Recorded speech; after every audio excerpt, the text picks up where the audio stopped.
Through much of history, the wealthy and powerful have sat on chairs, while the poor sat on stools, benches, overturned buckets, or the ground. The earliest chairs of which we know were made in ancient Egypt. The ancient Greeks and Romans had a kind of portable chair known as a cathedra. Since bishops sat on such chairs, the churches that contained them came to be called cathedrals.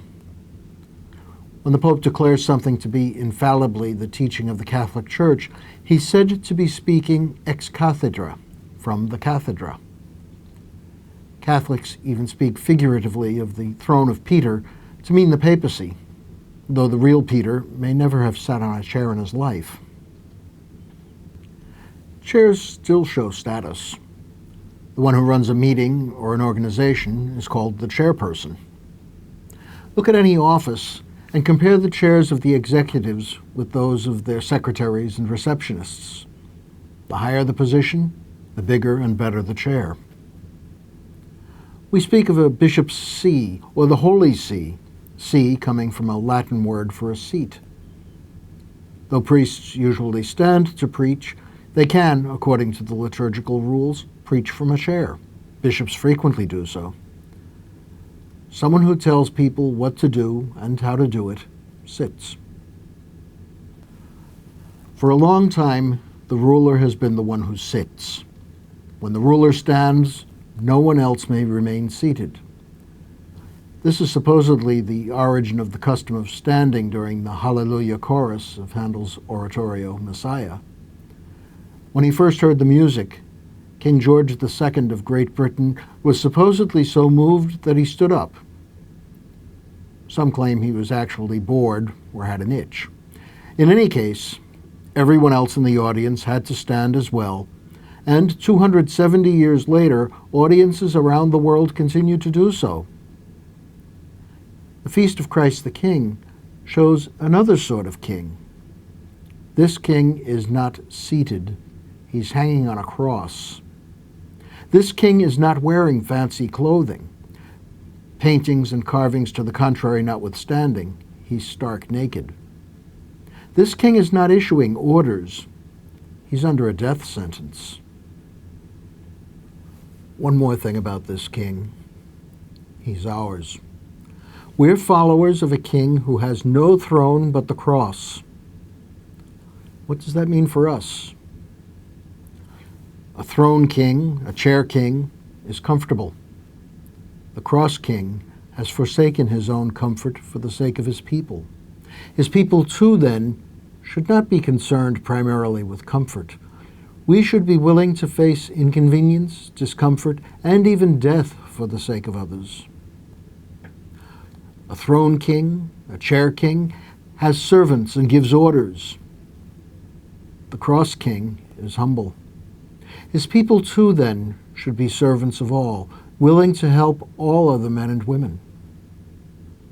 A throne king, a chair king, is in his palace, waiting for his subjects to come to him.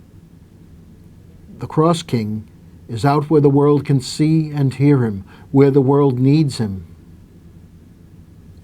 His people, too, should be in mission to the world, going wherever the Spirit calls them.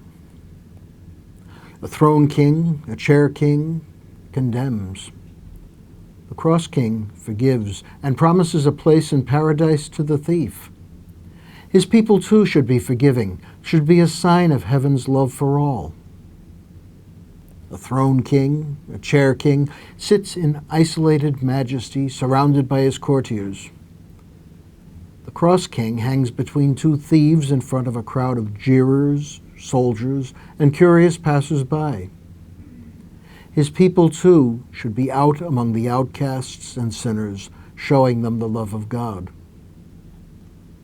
A throne king, a chair king, is, in spite of all his grandeur, merely one of us. The cross king is one of us, but much more.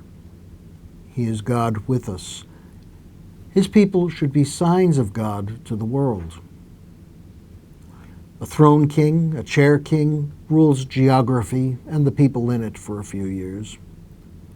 The cross king is the ruler of heaven and of all men and women of all times and climes forever. His people should live as citizens of heaven, not of the world. We Christians are courtiers of Christ the King, paying him our homage and allegiance. However, we sometimes forget whose subjects we are. We sometimes sit down. I often become a chair Christian.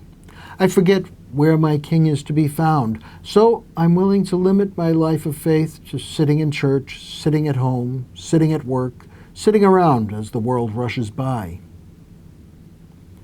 But if I am a servant of the Cross King, of a King who does not sit, then I too must not be a sinner.